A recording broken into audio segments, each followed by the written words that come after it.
안녕하십니까. 오늘도 좋은 날입니다.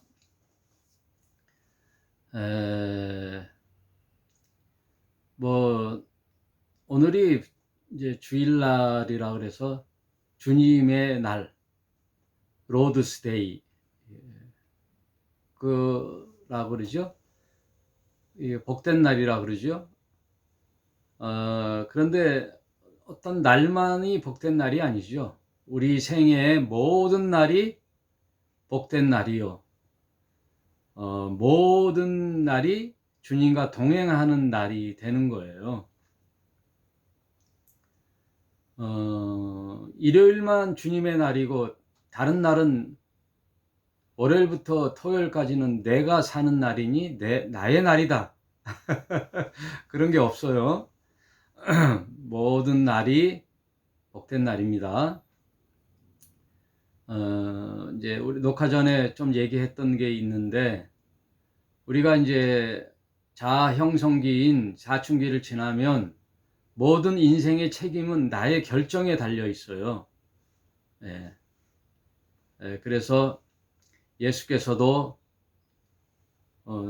네가 구원받는 것은 내 덕이야 그러지 아니하시고 뭐라 그래요? 따라 내 믿음이 너를 구원하였다 그러잖아요. 그 말은 사람 각자 착한 일을 하고 선행을 해서 도를 닦고 해서 구원의 길에 이른다는 뜻이 아니라 너의 선택으로 그 구원의 길을 가게 되었다라는 뜻이에요. 그래서 에베소서 2장에 보면 구원은 하나님의 은혜가 선행된 후에 그 다음에 그 하나님의 은혜는 만인에게 공평한 거거든요. 그게 1차예요. 그 다음 그 만인에게 공평한 진리의 말씀 구원의 길에 대하여 이제 사람의 선택에 달린 거예요. 공이 있다면 그 구원이라는 공은 하나님이 이렇게 토스를 해주는 거예요. 토스를 해주면 받는 사람의 편에서는 어떻게 해요? 믿음으로 받는 거지요. 그걸 리시브라 그러죠. 배구에서 보면 리시브, 받다. 그것은 하나님이 아니에요. 인간의 선택이에요. 그래서 그 선택은 믿음으로 하는 거예요. 그래서 구원은 하나님의 은혜가 선행된 후에 믿음으로 말미암아 이루어지는 완성이죠. 그래서 결국 이것은 하나님의 은혜의 선물이다. 그럼 인간 편에서는 어떻게 해요? 받는 거예요. 리시브, 받는 거예요.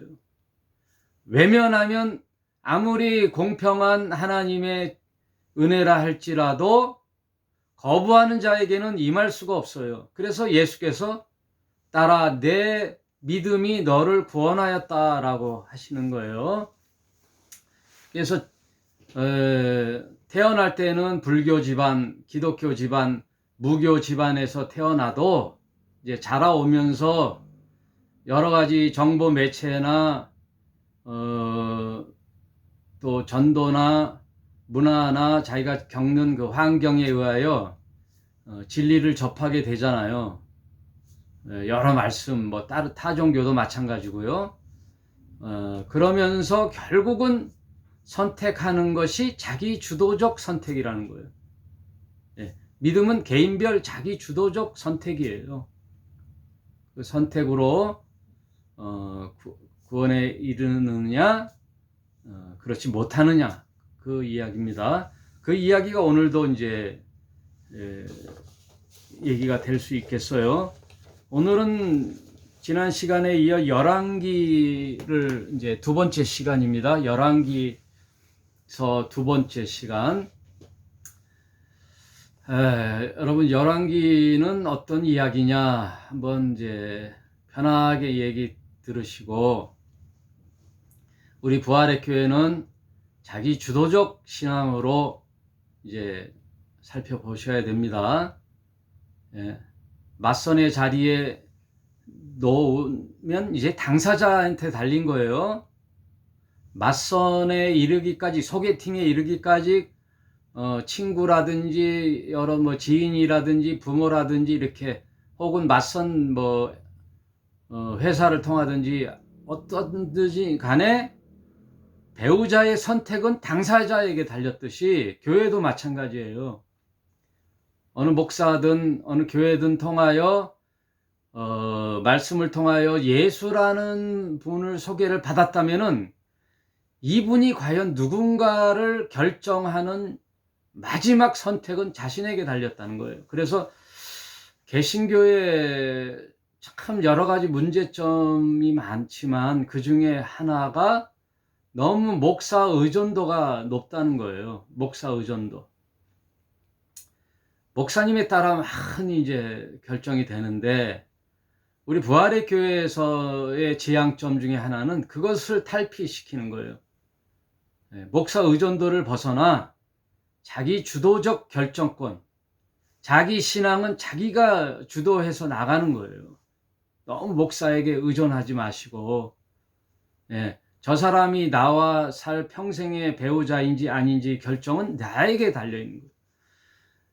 예수를 통하여 저 하나님이라는 분, 예수라는 분이 과연 누군가라는 것을 목사를 통해서 소개를 받았다면 결국은 결정하는 것은 나에게 달렸다는 거예요. 내가 살펴보고 내가 알아보고 하는 거죠.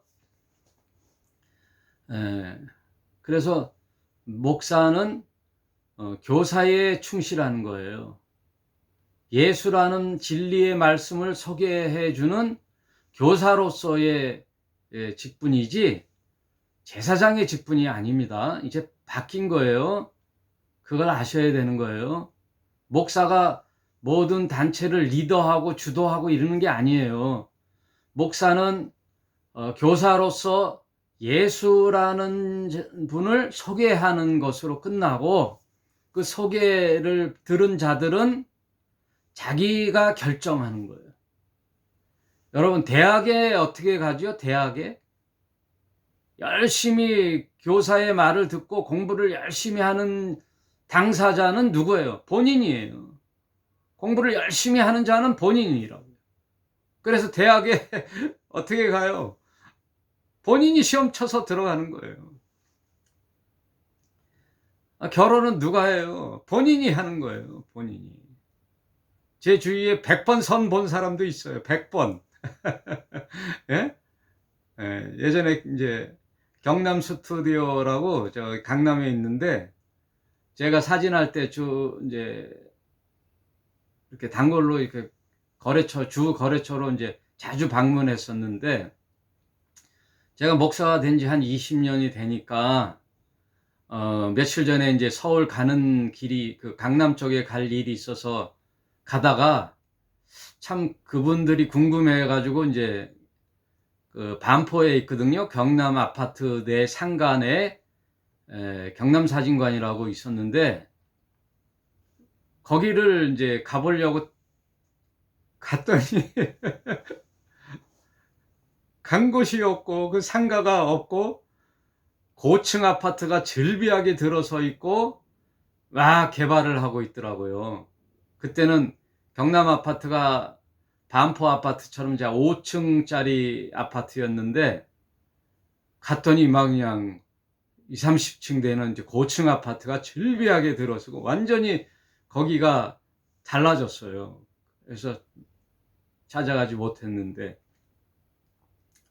거기 경남 스튜디오 사장님이 저랑 같은 또래였는데, 그때 이제 결혼했거든요. 그때 자기가 선을 100번 보고 101번째 결혼했다고 그러더라고요. 웃으면서 이제 하려고 했던 얘기, 이렇게 100번 선을 보는 분도 있어요. 여러분도 이것이 진리인지 저기가 진리인지, 이 교회 저 교회, 이 종교 저 종교를 한번 다 다녀보셨죠? 지금도 뭐 선택의 기로에 계신 분도 있고, 아무튼 자기 인생의 결정권은 본인에게 있다. 그 말씀이에요. 그래서 오늘 이 방송을 듣는 여러분들도 하나님 말씀을 잘 이 통독 시간을 한번 참여해 보셔서 그 선택의 확장성이 있는 거예요. 여러분, 성경이란 무엇인가? 예수라는 분이 과연 누군가를 그 선택의 확장성이 있는 거예요. 여러분이 참여한 분이 그래서 복되다는 거예요. 이 소식을, 이 진리의 말씀을 못 듣고 선택하면 억울하잖아요. 예. 많은 선택의 기로에서 예수께서 말씀하였듯이 딸아, 아들아, 내 믿음이 너를 구원하였다. 이런 말씀을 들으시길 바랍니다. 그래서 여러분은 기회가 있는 거예요. 그래서 오늘 제목이 뭐냐면 인간사 모든 것에 있어서 늦었다는 것은 없다. 그 말씀이에요. 예, 늦었다는 것은 없다.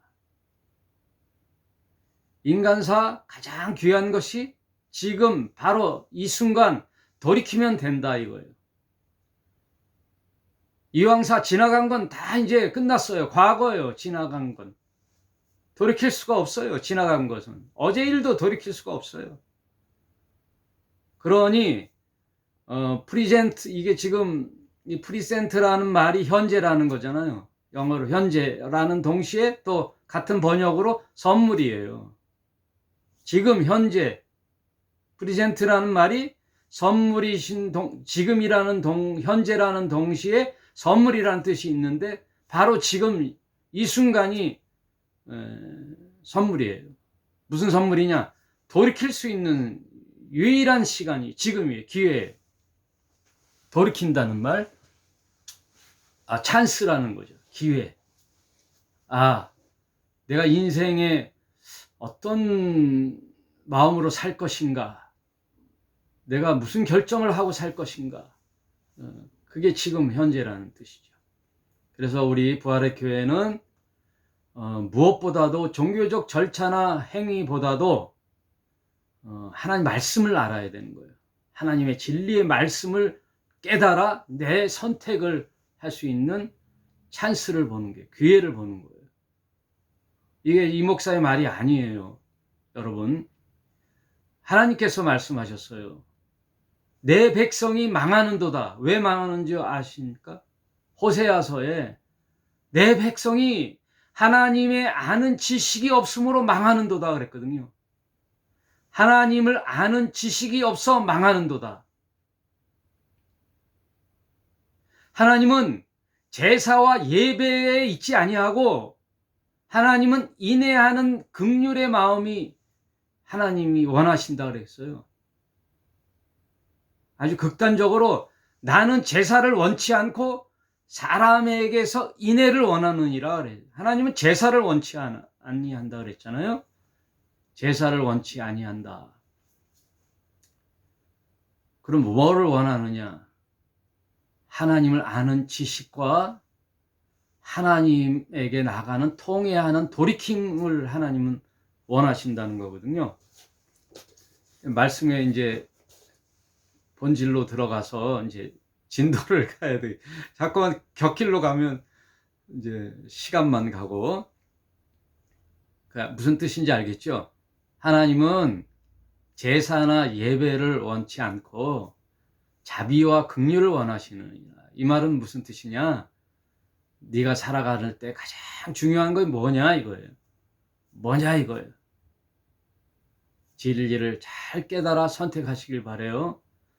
내 백성이 왜 망하느냐? 하나님을 아는 지식이 없어 망하는 거예요.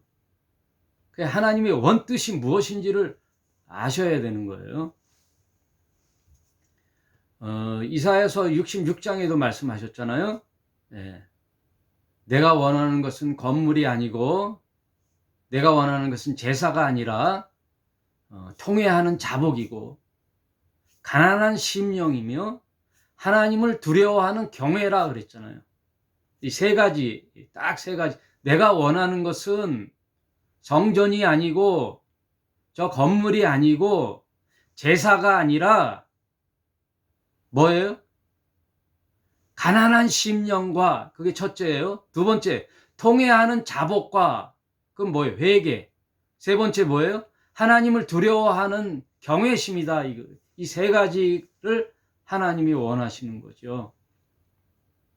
그러면서 강력하게 말씀하신 것이, 너희가 수천 번 수만 번 드렸던 저 짐승을 잡아 드리는 제사, 그건 살인이요.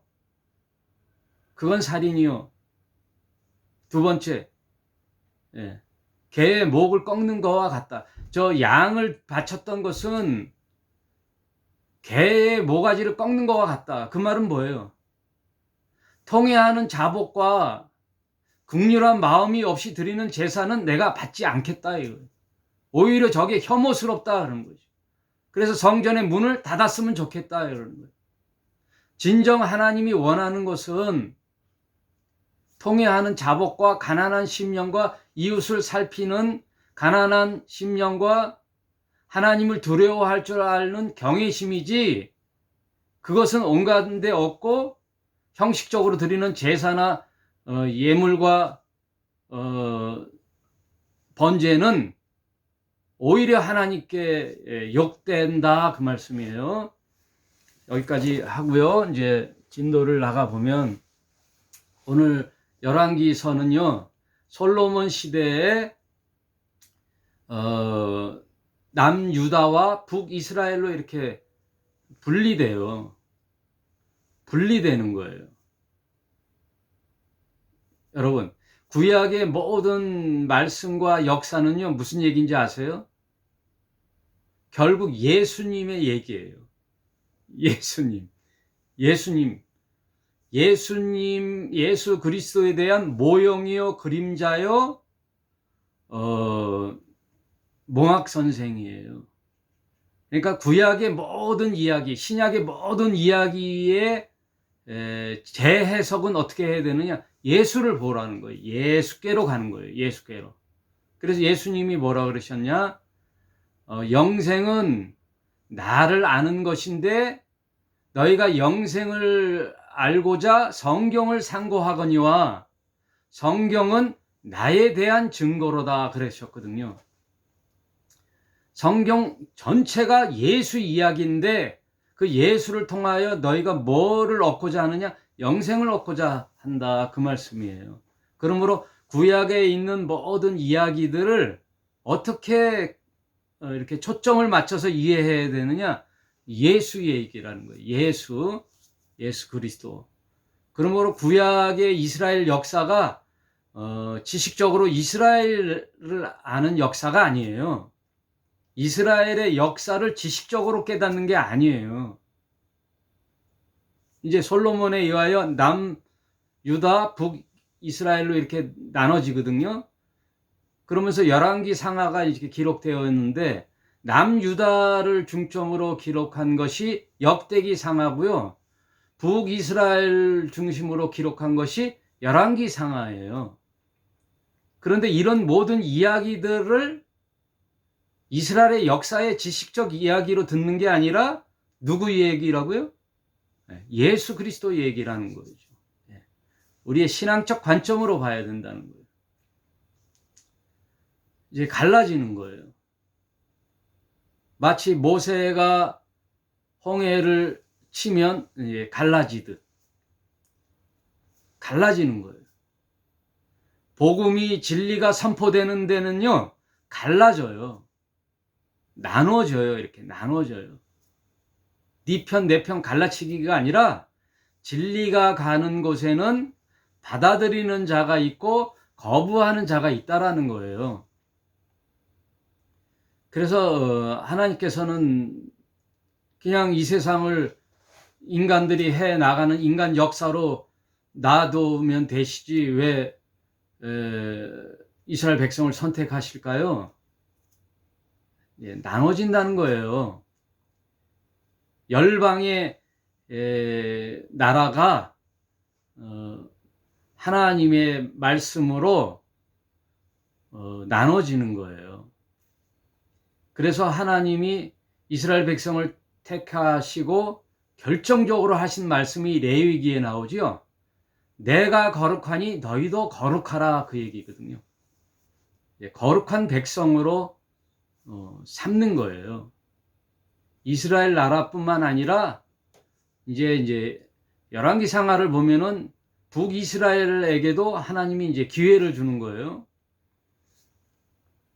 솔로몬 때 남유다와 북이스라엘로 나눕니다. 그 말은 남유다는 유다 지파와 베냐민 지파 두 지파만 남고요. 이스라엘은 10지파로 북쪽으로 가요. 북쪽으로. 남유다와 북이스라엘로 나누는데 북이스라엘은 10개 지파가 가요. 대세로 보면은 북쪽이 맞지요. 많은 지파, 10지파. 남유다는 유다 지파와 베냐민 지파. 대세로 보면은 어디가 옳은 거예요? 민주주의 사고방식으로, 자본주의 사고방식으로 보면 북이 맞지요. 대세니까. 너희는 대세를 따르라. 대박 난다. 대세. 그게 아니에요. 성경은 약속의 말씀이 있느냐 이거예요. 언약의 말씀이 있느냐로 갈라지는 거예요. 사람의 뜻으로 나지 않고 하나님의 말씀의 언약으로 나는 거예요. 지난 시간에 이어서 말씀드려요. 하나님의 약속이 있느냐 없느냐 이거. 하나님의 말씀을 부여잡고 사느냐 내 생각대로 사느냐 그 얘기예요. 그래서 이제 언약의 중요성이 나오는데 둘로 나눠지는 거예요. 결정적으로 언약의 백성과 사람의 생각으로 나눠지는 거예요. 이 성경 전체는요. 가인의 계보로 가느냐 아벨의 계보로 가느냐. 창세기에 처음부터요. 제사가 나오잖아요. 제사를 아벨이 드리는 제사와 양의 피를 들여서 드렸던 아벨의 제사와 가인이 자기 농사, 자기 땅의 소유, 인간의 노력으로 열매 맺은 그 곡식으로 드린 제사와의 두 가지로 나눠지잖아요. 거기에 판결은 그 제사를 이제 응답하고 연락하는 게 이제 판결이잖아요. 어떤 제사가 옳으냐 할 때 하나님은 어느 제단을 손을 들어줬죠? 아벨의 짐승의 피의 제사를 받아주었잖아요. 가인의 제사는 안 받아주셨거든요.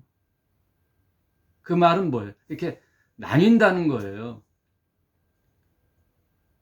언약이 있느냐 없느냐로 나뉘는 거예요. 그 제사에 대해서 여러 가지 이제 신학적 토론도 있고 이야기가 있지만 결정적으로 뭐냐면 하나님의 말씀의 방법으로 했느냐 안 했느냐, 언약이 있느냐 없느냐. 그러면 그 양의 피는 뭐예요? 그리스도를 뜻하는 거예요.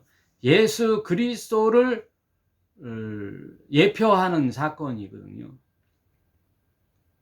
그게 성경 전체를 흐르는 맥이에요. 그래서 언약이 있느냐, 약속이 있느냐. 믿음이라는 것은 그 약속을 부여잡는 거예요. 인간사 모든 것이 약속이잖아요. 그래서 사람의 약속을 믿느냐, 하나님의 약속을 믿느냐에 여러분의 선택에 있는 거예요. 이상문 목사의 말을 믿는 게 아니에요. 성경에 나오는 하나님의 언약의 말씀을 믿느냐 안 믿느냐. 단지 이 목사를 통하여 그것을 소개받는 거죠. 그래서 목사는 교사예요. 교사예요. 성경 교사예요.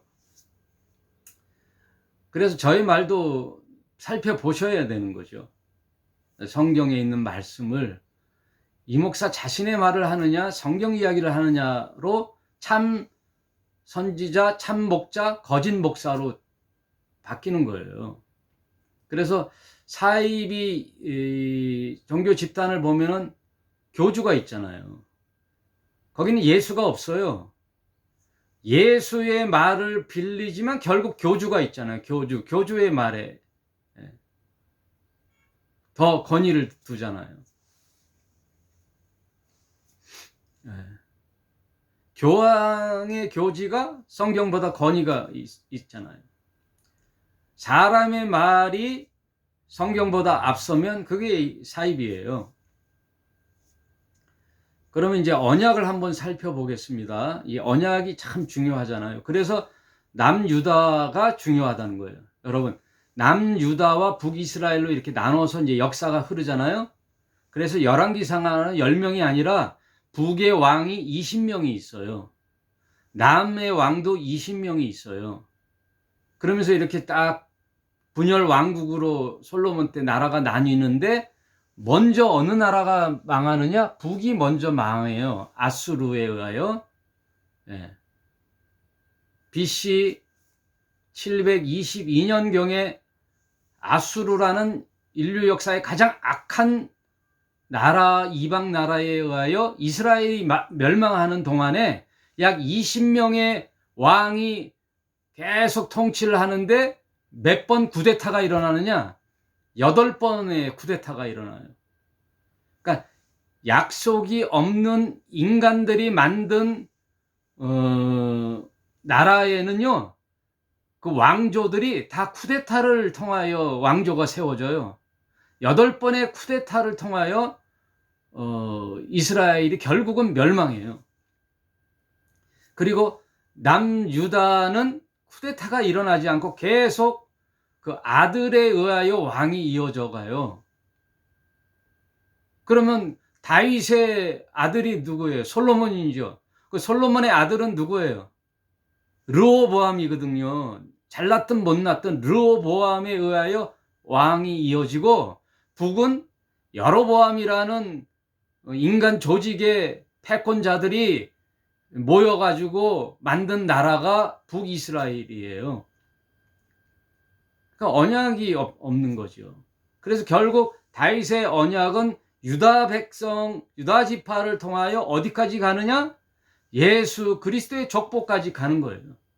예수 그리스도의 족보. 그래서 참 아이러니하게도 사울이라는 이스라엘의 초대 왕이 베냐민 지파거든요. 그 사울 왕의 아들이 요나단이거든요. 그 요나단이 다윗을 도와 결정적으로 다윗이 왕에 이르는 것은 요나단의 우정에서 다윗이 세워지거든요. 그러니까 요나단과 다윗이 절친이거든요. 완전히. 그래서 요나단이 왕위를 양보하고 다윗이 왕조를 세우는데 결정적인 역할을 요나단이 하지요. 요나단, 사울이 다 베냐민 지파예요. 그래서 결국 다윗이 유다 지파거든요. 그 유다 지파 사람들이 베냐민 지파를 굉장히 이렇게 위했어요. 그래서 결국 남유다는 유다 지파와 베냐민 지파 두 지파만 이제 가는 거예요. 그 계열로. 근데 이제 신약에 와서도 예수님이 유다 지파잖아요. 그래서 요한복음 3장에 보면, 4장에 보면 메시아는 어디에서 오느냐? 유대인에게서 난다. 유다 지파에게서 나오잖아요. 메시아 그리스도가 유다 지파에게 나오잖아요. 그래서 예수님이 유다 지파 출신의 그리스도로 오시는데, 재밌는 것은 예수 그리스도를 이어 이방인의 사도로서 부르심을 받은 바울이 있지요. 이 기독교라는 세계적인 종교로서의 전파는 바울에 의하여 되잖아요. 신약 성경의 13권을 바울이 이제 저작을 하잖아요. 근데 이 바울은 어느 지파 사람이냐? 사울 계보예요. 베냐민 지파예요. 그래서 바울도 원래 사울이잖아요. 사울이었다가 바울로 이제 이름을 개명하잖아요. 아무튼 이건 이제 그냥 제가 스쳐가는 생각이고, 아무튼 두 지파로 나눠집니다. 나눠지는데 중요한 것이 언약이잖아요. 이제 언약을 한번 살펴보고 북이스라엘의 가장 악한 왕이 아합 왕이거든요. 그 이야기를 하고 오늘은 이제 정리를 해볼게요. 오늘 아합 왕에 의하여 엘리야와 엘리사까지 가보려고 그랬는데 다음 시간에 하고 언약의 이야기를 좀 해보겠습니다. 사실 믿는다라는 것은 성경이라는 것은 인간의 저술이 아니잖아요. 하나님의 말씀을 그대로 받아들여 인간이 기록한 내용이 성경이잖아요. 뭐 그 기계적으로 썼다는 것이 아니라 유기적이게 인간의 그 특성을 살려서 하나님의 말씀을 이제 기록하게 하셨거든요. 그러면은 그 하나님의 말씀인 언약의 말씀, 약속의 말씀을 부여잡고 사는 게 믿음이에요. 믿음을 간단히 얘기하면 그래요. 그러면 이 구약의 약속 중에 가장 기초가 되는 하나님께서 언약을 베푸는 사건은 어디에 있느냐? 창세기 12장에 있어요. 창세기 12장. 하나님께서 아브라함을 택하여 이제 먼 훗날 어디까지 보느냐? 예수 그리스도의 언약까지 가는 거예요. 아브라함의 언약이 이제 예수께까지 가는 거죠. 그 언약을 살펴보는 게 중요해요. 그래서 두 가지 언약을 살펴보는데 인간에게 개인에게 했던 언약이 창세기 12장의 아브라함과의 언약, 그 다음 사무엘하 7장에 있는 다윗과의 언약, 그것이 어떻게 이어지는가 그리스도까지, 그거 살펴보면 성경의 맥락이 보이잖아요. 그 언약을 부여잡는 게 믿음이라면 그 언약의 본질을 살펴보는 게 굉장히 중요하잖아요. 그거 한번 살펴보겠습니다. 아브라함과 언약은 어떻게 하시게 됐는가? 창세기 12장에 여호와께서 12장 1절 여호와께서 아브라함에게 이르시되 너는 너의 본토 친척 아비의 집을 떠나 내가 내게 지시한 땅으로 가라. 왜 그런 언약을 이제 명령을 하셨을까요? 아브라함의 아버지가 데라인데 데라는 우상의 상을 조각하는, 나무로 우상을 깎아 만드는 그 우상의 직업을 갖고 있는 그 아버지에게서 아브라함을 빼내